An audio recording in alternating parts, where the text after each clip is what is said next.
Busy weather map tonight. We've got another storm in Virginia and it's still snowing in southeast Virginia and in eastern North Carolina. A very cold Tuesday is setting up, starting off with tonight in the Northeast and northern mid Atlantic states with teens in single digits. Winter storm warnings and winter weather advisories up for parts of the northern plains into the western Great Lakes. Howling winds in parts of Wyoming, Montana, and we've got heavy rain in the northwest. So we're going to get all of that tonight, all those adverse weather conditions and more, and we might even talk about something for the weekend. We'll see. That's all coming up tonight on the Joe and Joe Weather Show podcast. And we'd like you to support the Joe and Joe Weather Show podcast. If you do your Amazon shopping, use our referral link to get you there. Because whatever you buy, Amazon throws us a little bit of coin for sending you there via our link. Doesn't cost you a dime out of your pocket. And it's an easy way to support the show. And it keeps the live show commercial free. You guys keep shopping on Amazon through the link, and I don't have to put up any ads, at least while we're live, and I think everybody likes that. And, of course, Tempest by Weatherflow. Get the revolutionary Tempest weather system. Join the fastest growing observing weather network on the planet. Put it in the stocking of your favorite weather geek, although you'll probably need a very long stocking, maybe even pantyhose to fit it in. The link for this is pinned to the top of the chat board. It's also on the descriptor to this podcast, along with the Amazon link. And we have a coupon code, Joe Rayo. And you were still unable to change it. I cannot change it at this time. Yes. Okay, well, then it's the same old coupon code, folks. Autumn 2025, even though, as Joe just alluded to, we may be seeing a change more toward a wintry weather outlook in the days to come. In fact, not the days to come, in the next 24 hours. It's going to turn real cold out there overnight tonight. And if you use that coupon code, as Rich Rotmansky so violently mentions on the chat board, you will get, in capital letters, 10% off. Right, and if you forget the coupon code and you use the Tempest Holiday coupon code, which is on their website, you will also get the 10% off or whatever they're offering. So you could use either one. Just use our link to get there. By the way, Ruben Weather, he's changed his name so many times over the recent weeks on the chat board, but it's not Janice Huffington. It's just simply Janice Huff, not Huffington. I think you're thinking about that website, Huffington's Post. Huffington Post. Yeah. Anyway. Oh, good God. So anyhow, I'm looking at this stuff that's going on in Southern Virginia and North Carolina. You got to understand, folks, that it doesn't snow in Southern Virginia or North Carolina usually this early. At the very least, you have to wait till around or after Christmas, or certainly into January. But to see not one, but two 2 to 4, 3 to 5 inch snow events in 4 days in virtually the same spot. I mean, this is about as identical a setup as you'll ever see from back-to-back storms. I mean, to me, it's mind-blowing. I was looking at Richmond's obs. I think they were moderate snow for 5 hours. I don't know how much snow they have on the ground because the Weather Service office didn't put in any snow amounts, any kind of statement down there. I'm going to give this I'm just doing a quick round of research just to see if they've added anything. Now, let me see if they don't even have access to the snow maps on their website. So I'm going to try to find one that does. Nope, public information statement. Nope, they don't have one of those. I'll go up here. Let's see if they've got a snow map under current conditions. Local storm reports, hourly weather roundup. Nope, let's try further west. At least if I can get the darn map, I can. Okay, here we go. Let's see.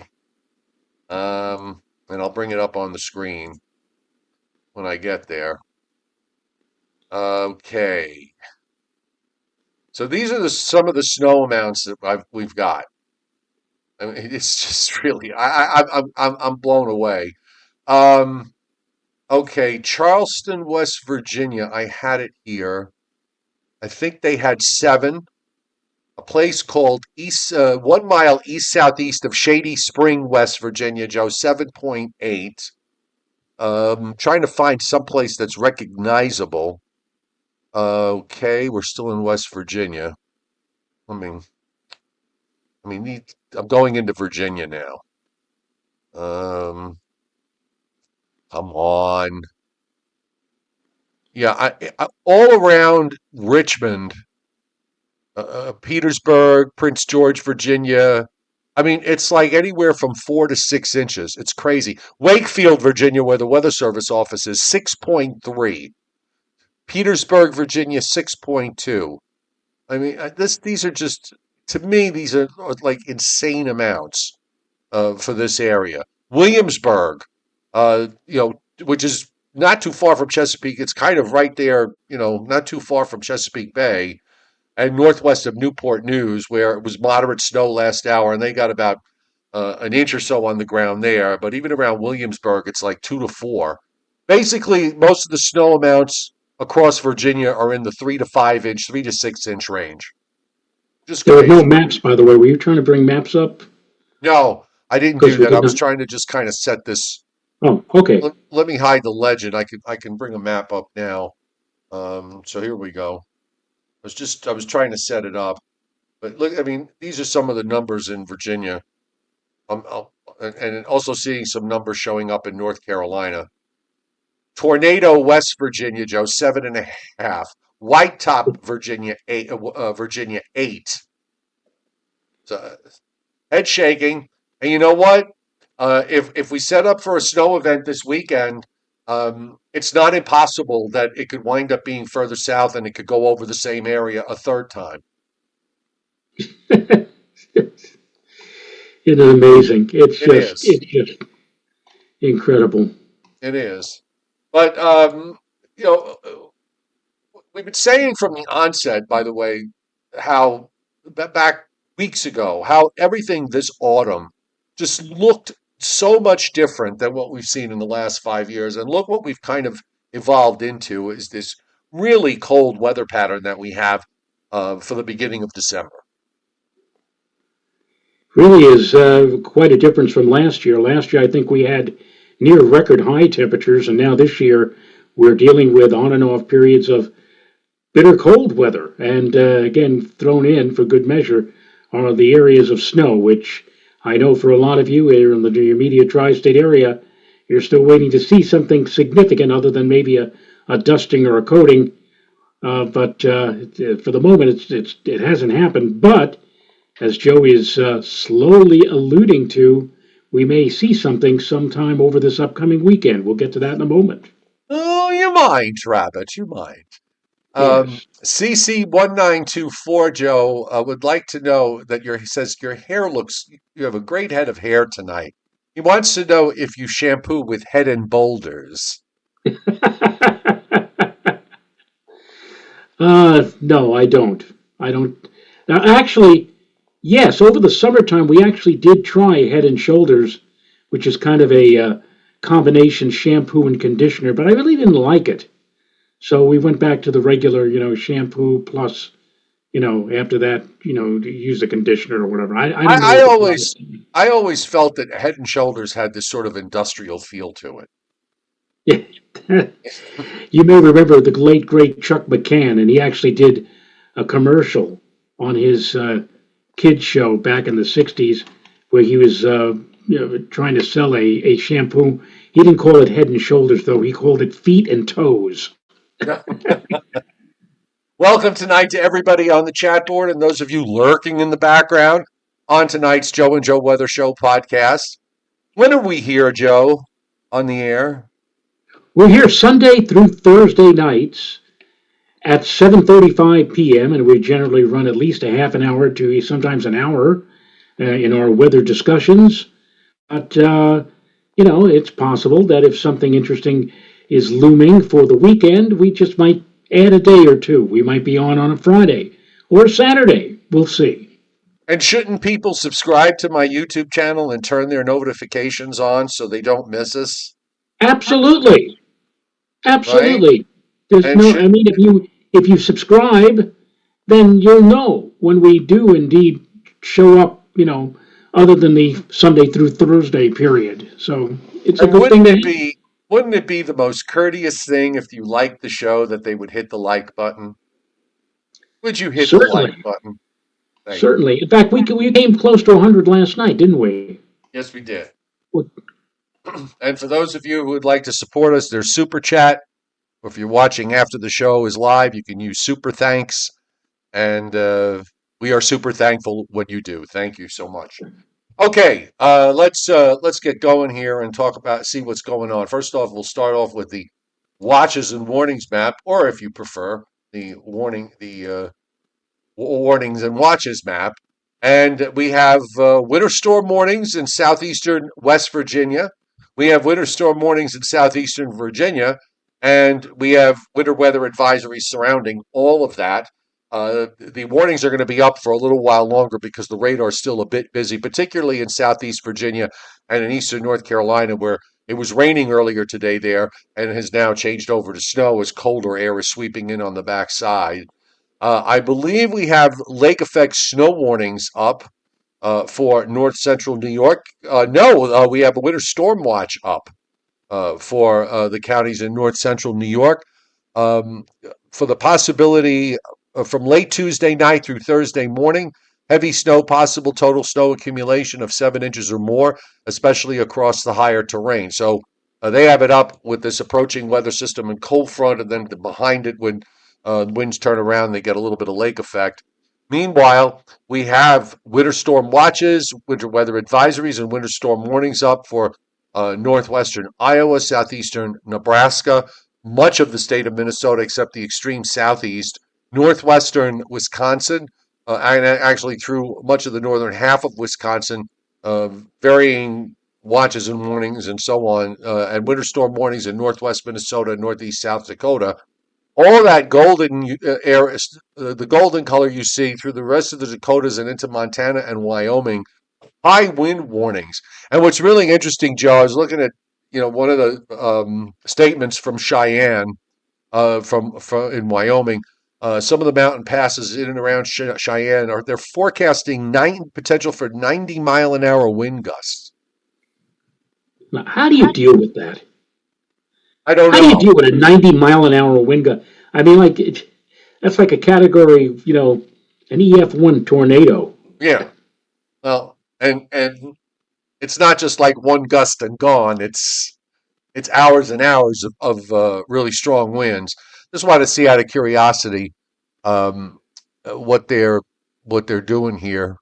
It's 14 degrees. Oh, that's not in Wyoming. Casper, Wyoming, right now is just west southwest at 19. They're forecasting for tonight, winds could gust as high as 50 miles an hour, and then during the day tomorrow, as high as 60 miles an hour, with temperatures into the 50s. That's really crazy. Sustained 30 to 40, gusting to 60. And that's there. So in some of the mountain passes, they're going for 90-mile-an-hour winds. It's warm in the northwest, so where normally you would be seeing snow in the Cascades, instead you have widespread flash flood watches up for the Cascades in Washington into Oregon, and also for a few counties in north central Idaho.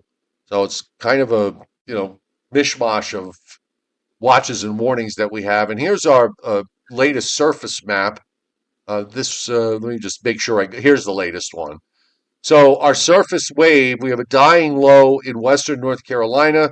The coastal low is taking over now, and a cold air on northeast winds coming in. You have cold air that's just wedged down. It's snowing. Where it's snowing, Joe, it's in the it's dropped down into the 20s. So all of this is sticky, and that's the other thing. It's Southern Virginia and Northern North Carolina. It's early December, and you've got temperatures below freezing, and you've got snow sticking. A lot of times when it snows in this area, it sticks on grassy surfaces. Unless it's a really heavy snowfall, the roads are usually in decent shape or slushy. But I mean, everything is snow covered here, which is wild. It's pretty amazing. Now, talk about snow that sticks only to the colder surfaces. We've got a precipitation event coming on Wednesday, which looks primarily to be rain for our area. Although for some spots up in the far northern western sections of the Hudson Valley, it may be cold enough not only just at the start but mostly through the event for some sticking snow. In fact, I'd say, Joe, that by the end of Wednesday, anywhere north and west of a line from Kingston, New York, down to Port Jervis, anywhere north and west of there, you may have a slushy coating to maybe upwards to an inch or so, not necessarily on paved surfaces, but on car tops and on the colder surfaces, the grassy surfaces. You just may see some of that later in the day on Wednesday. Although again, Wednesday looks to be a milder day generally here in the Northeast, or at least here in the tri-state area. And along with that, temperatures reaching 2 or above 40, and it looks like more of a wet as opposed to a white weather event for midweek. Meanwhile, out further west, there's low pressure in just north of the North Dakota border with Canada. And this is going to be intensifying as it moves eastward. So you're going to start to see the isobars wrap around and tighten up as the low heads toward the Great Lakes. And then the trailing cold front, which is not visible on the maps yet, will be moving eastward. Looking at some temperatures late this afternoon, it was not out of the teens in a lot of upstate New York. In fact, Plattsburgh only got to about 10 degrees above zero today, and it's mostly teens and low 20s all back through the Great Lakes and Ohio Valley, and middle and upper 20s as you get down into West Virginia and Kentucky. Further south, upper 30s and lower 40s. I really didn't get very I think we got into the 40s today for a little while. I'm back down to 37 here in North Georgia. We had a lot of clouds today. The sun came out for about 5 minutes, and right after that happened, we got a rain shower. So go figure. And you really have to go down, way down into Florida, and you start to see temperatures that are in the mid 70s to around 80 degrees. Sunny 5675, Joe, hitting super chat most generously. Thank you so much. I'm lurking in the background, he says, but I'm always here for the live show just in case it's Sal Patchy. Yes, thank you, Sal, and thank you for being here. Thank you for the very generous super chat hit tonight. Absolutely. It is definitely appreciated. I'm giving you a heart. Okay, if you were in front of me, I'd give you a hug. Thank you so much. Okay, so let's roll along and check out our satellite loop tonight. A lot of clouds in the east. You can see the action along the mid-Atlantic coast there. The brighter white clouds are starting to move away. Really wish it would clear out down here and we get into some sunshine. Parts of the state did have some sun. You can see the clouds broke wide open here in Georgia and western South Carolina for a short time, and now we've just clouded up again as the cloud cover, low clouds left over in Kentucky and Tennessee and down into the central Gulf states. Meanwhile, we've got this massive amount of moisture that's coming in off the Pacific and just screaming into the Pacific Northwest. If you want to call this an atmospheric river, I guess you can. Normally, these things set up in California and further south, but this time around, we're getting that screaming moist flow coming in off the Pacific, which is why they have the flood watches up for the mountain areas, which normally get snow this time of year. By the way, I'm thinking that what you're seeing here in the valleys in central and southern California, that's got to be fog, I think. You see that? And yeah, I see that, and that could very well be fog. It's really not changing at all, and from this viewpoint, to see something like that on goes, you would expect maybe the fog to be rather thick, rather dense. Yeah, I mean, it didn't burn off, so it must be fun traveling in that part of the country with that kind of dense fog that's around. We have on the radar the precipitation shield was covering all of West Virginia and Virginia for much of the day. It looks like the moderate snow in the green has moved south and east of Richmond and is now in southeastern Virginia and northeastern North Carolina and points offshore. It snowed in Wallops Island today. I mean, that's just how upside down That's everything is, okay? that's It ridiculous. never snows in Wallops Island. And I mean, and not maybe not never, every once in a great while, but certainly not in early December. But it was snowing there for several hours before the area just kind of shifted a bit to the south. We've got the warm front here that's pushing eastward, and you can see there's snow, patches of snow across Minnesota and heading for Minneapolis. And here's the rain, heavy rains now in the northwest, in western Washington and northwest Oregon, and also some patchy precipitation, some patchy rain into north central Idaho, as well as southern Idaho, and then just some spotty, patchy stuff that's probably not even reaching the ground further to the east. As far as precipitation goes, and this takes us through next Tuesday, and this forecast was done before we had the dayside model runs. So we'll see if the overnights continue to show what the dayside stuff did. We would probably see this get juiced up a little bit, but the precip amounts tomorrow are going to be light. We're looking at, for most areas, less than a tenth of an inch. You really have to kind of go up the Hudson Valley to get to a tenth to a quarter, but it is going to be heavier off of into north central New York. You actually have a patch of an inch and a half of liquid being indicated there, as well as southwest New York, northwest Pennsylvania, northeast Ohio, and in points northward on the Canada side. A lot of what you're seeing here in western New York and western PA and northeast Ohio is mostly lake effect, but everything counts. And you're seeing the heavy precip forecasts in the Pacific Northwest. It's been raining there since for the last couple of days, so we can expect an additional 6 to 10 inches of rain over the next 7 days in that particular region. So I kind of want to touch upon the upper air because I really think this is important with respect to what might happen over the weekend, and there's no guarantee that anything is going to happen over the weekend. But we've basically been looking at two streams of flow, and the northern part of the jet stream has been just absolutely overwhelming, and it remains so going into this weekend. So the trick here is going to be, it's a little hard to see, but just trust me on this. There's a southern shortwave, and you've got this strong cold flow in the north. Now, there are a number of possibilities here. The north could overwhelm to the point where it completely washes out what's happening. Let me just roll this forward. I had the wrong map up. I apologize. So I knew it didn't look right. That's what's going on now. Okay. Actually, that's a good example, though, of what could happen. Is that obviously the north here was so overwhelming that the southern shortwave stayed very definable and moved eastward, which is why Virginia and West Virginia, eastern Kentucky, and northern North Carolina got snow for the second time in 4 days. So that goes out. Then we've got this massive upper trough that's swinging through on Wednesday that's going to bring in another shot of cold air for Thursday and Friday. And then we have this strong upper low that comes down from Lake Winnipeg, sweeps across the northern lakes. You see the whole body of the trough, the orientation starts to shift around as we move into Saturday night and Sunday.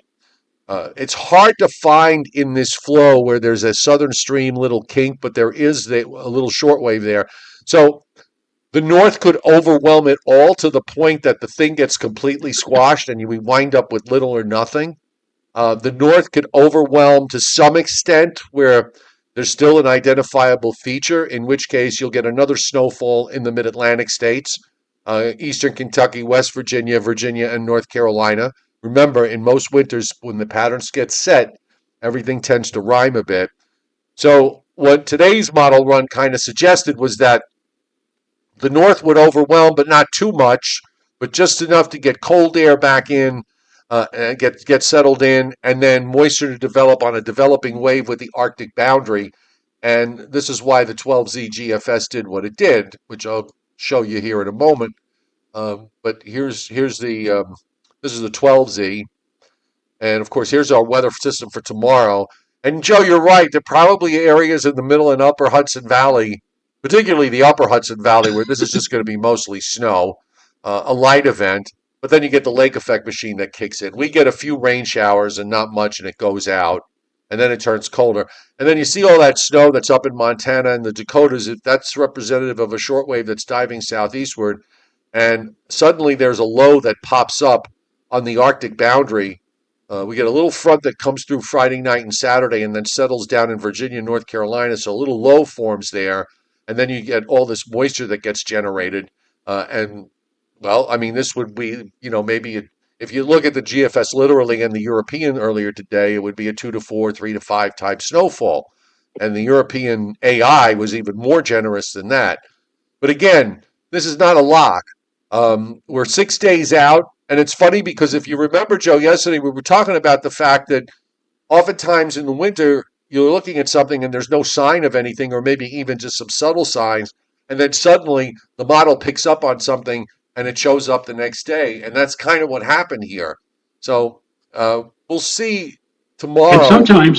And sometimes what happens is that it shows something significant 5 or 6 days out, then it disappears. And you say, well, that was, it was overdoing it, and now that it's getting closer to the event, the big event is not going to happen. And then suddenly, like within 72 hours, the big event that was being forecasted 5 or 6 days ago suddenly reappears and ends up doing what it was suggesting, 5, 6 days ago. Well, Sometimes it's a lull or a let up as you approach a specific time frame for a system that may bring something. Sometimes it disappears for a little while and then it suddenly comes back, and who knows, maybe that'll happen here. well, I think you made a really valid point yesterday. You make many valid points, but the point that you made with regarding this strong northwest flow and all these, we're getting weather fronts coming through every couple of days. Trough, shortwave after shortwave, trough after trough. That the model's not doesn't it has a really tough time handling each and every one of them and how they interact with each other.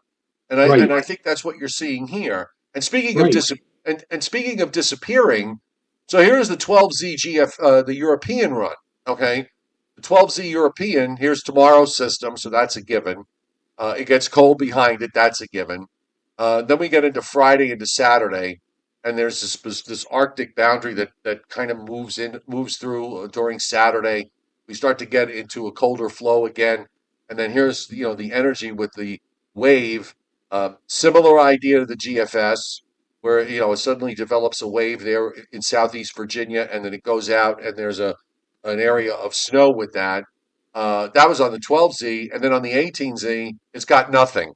It's gone. It doesn't, and this is what I was saying earlier about the fact that the 18Z European is taking that upper air and just kind of saying the north completely overwhelms everything, and you really don't get any room for anything to happen. It squashes everything, and that certainly is a possibility that it winds up overwhelming. And the 18Z GFS had it, but it had it a little further south this time around, where there's more snow down, say, in southern New Jersey, southern Pennsylvania, and northern Virginia, and it cuts off just north and west of New York City in the Hudson Valley and into Connecticut. Many model runs to go with this, and there's a really cold air mass that comes in behind that one. So, many model runs to go, and we'll see where this takes us over the next couple of days. I think all possibilities are open. We just have to wait and see how the models kind of settle out with all of this. Yeah, and it's funny that you say that the primary runs now are showing something, and that the intermediate, the 18Z run, shows nothing. And just yesterday, I was saying just the opposite, that the Right. 18Z, the intermediate runs were saying something would be significant, and then the primary runs were showing nothing. I mean, like this is the big problem when you have a fast progressive flow like this. Again, even a supercomputer, even one that has been built for trying to keep track of changing weather aspects, has difficulty, even in the short term. So we're just going to have to play things out, and we'll have to watch it on a day by day basis. And as we get closer, hopefully things will become clearer or more Yeah. to folk what they're looking at like right now. Well, I want to show this in the long range because I got really intrigued by this. So first off, after we get that cold shot that comes in early next week, we start to see temperatures moderate some for the second half of next week. So we're talking about, say, around Wednesday, the 17th of December, into the weekend. And then there's another Arctic boundary that settles down. And I just found this interesting. This is very cold air. Okay. I mean, this is really cold air. And the last few days, the GFS of the long range, first it was trying to set up a front from Texas to Minnesota. Then it was yesterday, it was like from East Texas, northeast into western Pennsylvania, into western New York. This run set it up just south of southern New Jersey, down into western North Carolina and into northern Mississippi. And it, winds up with this very deep 987, 989-ish low near Atlantic City. And I looked at this in terms of the surface, and you see all that purple, and then of course you got the dark blue and heavy snow. So I pulled up a sounding. So this is so let me go to Tuesday night. Tuesday night. So this is at 7 o'clock Tuesday night. I decided to pull up a sounding at your house or close to your house, Joe. Okay. 18, 18 degrees with I'm thinking that's the purple freezing rain. And there is a warm nose there, so it's got to be freezing rain or sleet. 18 freezing rain or freezing rain and sleet at 18. So it's got this mega ice storm in the coastal plain. It's just crazy. And heavy snows back through central PA and then up in the Catskills and points north. But I mean, it was just it really got my curiosity to see all of this purple. I wanted to see what the soundings looked like on it. And it was just like crazy cold all the way down through Virginia and into North Carolina on the west side of all of this. But on the next run, this will be totally different. But I just wanted to have it a little fun today. So I kind of looked at it and sort of enjoyed myself. And this would be going into Christmas Eve, by the way. So Frank that's where, Scalera saying, "Oh my God, I know things can't change, but can you imagine having a major snowstorm for Christmas?" or And it, and, snow. and it has happened that we've had, 1966, the Donner and Blitzen snow with thunder and lightning Yes. accompanying it. I could remember that very well as a youngster. Hmm. And then we had the Christmas Day storm. The first year I was up here in Putnam Valley in 2002, we had like 13, 14 inches of snow that day. Yeah. So It is crazy. But we'll see. We got stuff to watch, and that's always fun for us weather folks. So we enjoy doing that. And we have a Briller Jeopardy tonight. By the way, don't forget Wednesday night, Dave Tolerus will be here to talk. We'll find out how much snow the guy got with these events, and he'll explore the long range and see where we're going as we move our way through December and eventually wind up into the month of January. So today's Briller Jeopardy. There are 9 snowstorms that produced 12 inches of snow in the month of December at Central Park. So how many of these can you name? There's 9 of them. Now you named, let's see. Does he have the Donner and Blitzen storm? Wait, at least 12 inches. Okay, I'm sorry, at least 12 inches. Mr. Briller, thank you for the compliment, and thank you for hitting the tip jar tonight. It is most appreciated. I'm going to give you a little heart. There you go. So anyway, Joe, you should give him hearts too if you can.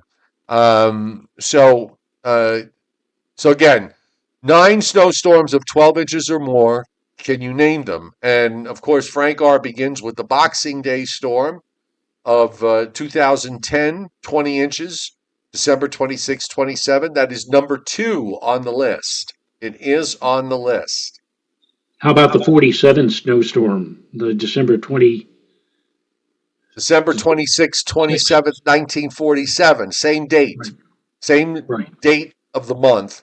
26.4. And that is number 1 on the list. Steve Lapointe has December. Well, you're going January. We're talking December, Steve. December. Not January. Just December, everybody. Richard Bond, December 11th, 1960. That is on the list. December 11th and 12th, 1960. 15.2 inches. I should have remembered that. That's the one that came just before Mrs. Rayo arrived on the scene. Yes, and Rich Rothmansky getting December 5th through the 7th, 2003, 14 inches. December 5th through the 7th, 14 inches. That is on the list. Wasn't there one in December? Wasn't there one in December of 2008? That would be December of, let me see, December. All right, here we have December 2010. Maybe it was 2009. I think it was 2009. Yeah. Now, if Central Park got less than 12, it's not going to be on this list. So that is not on the list. But living on Long Island, I think I got 18 out of that. So yes, right. Yeah. Right. So there's that. Harold Olson mentions December of 2009. 2009. I do not see any 2009s on this list. How about, and Rich Rothmansky brings up another one. I had to work that day at News 12 Westchester. It was a Saturday, December 30th, 2000. December 30th of 2000 is on the list, 12 inches. And Adam Lowe gets December 19th and 1948. That is also on the list. There you go, 16 inches. December 19th and 20th, 1948. So there's a couple that have not been mentioned. I think one of them's probably no one's going to get. So I will, Richard Bond, thank you for hitting Super Chat. I'm going to give you a heart, too. I really appreciate it. This one, Joe, is December 26th, 1872. Okay. 18 inches. Well, that was when Fred Mertz was born. Yeah, right, exactly. All right, so we have December of 47, December of 2010, December of 1872, December of 1948, December of 1960, December of 2003. There's 2 left that have not been mentioned. And here's another one I think that no one's going to get. December 15th, 1916, 12.7 inches, which leaves us 1, okay? And I was 10 months old, I guess, when this happened. 11 months old.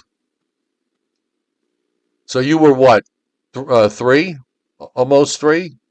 What are we talking about, 59 or 60? 59. 59. December of 59. Yes, December of 59. My sister was born in December of 59. I remember that. I don't remember any kind of major snowstorm, though, but. December 21st, 22nd, 1959, 13.7. Wow. And David Fuller bangs the tip jar. A heart for you, and we appreciate it very much. Thank you for your support. So there you go. 9 times, folks. Only 9 times since 1869. So do the math. That's what, 156 years? Right? Hang on. 156 years. divided by 9. Right. So that means on average we would expect a major December snowfall about every 17 years. Yep. So there you go. December snowfall, big December snowfalls. Do they happen? Yes. Are they rare? Yes. Relatively rare. Every 17 years. So there you go. All right. I think we can wrap this up tonight. We'll see tomorrow whether or not we have a better handle on the potential system for Saturday night into Sunday. Yes, we And will. uh, and if so, if there is something, we may very well be doing something on Friday or Saturday of this week. We'll see. Yep. All right, folks. Thanks for being here tonight. As always, we love having you. How many likes did we get? Well, my counter says 76, but I haven't. Unfortunately, with my setup, I can't. It does not, continuously. Oh, wait a minute. Wait a minute. We did get to 100. My counter says 101 now. Whoa, that was a So we big made it to advance. 101. That was a If big that be the advance. case, I'm sure we're going to be hitting 100. If the weather remains as interesting and as potentially interesting for later in the week into the weekend, this may be the first of more than a few 100 like nights coming Yep. up. Delaware weather guy bangs the tip jar. Also, thank you, Delaware weather guy. Most appreciated. And he's got his own weather page on Facebook. So, go to that. If you live in Delaware or surrounding Delaware and southeastern Pennsylvania and southern New Jersey or in eastern Maryland, all neighbors of Delaware. And on that note, we say good night, and we will see you all tomorrow at 7:35. And thank you for the 100 plus likes. Thank you very much, folks. See you tomorrow.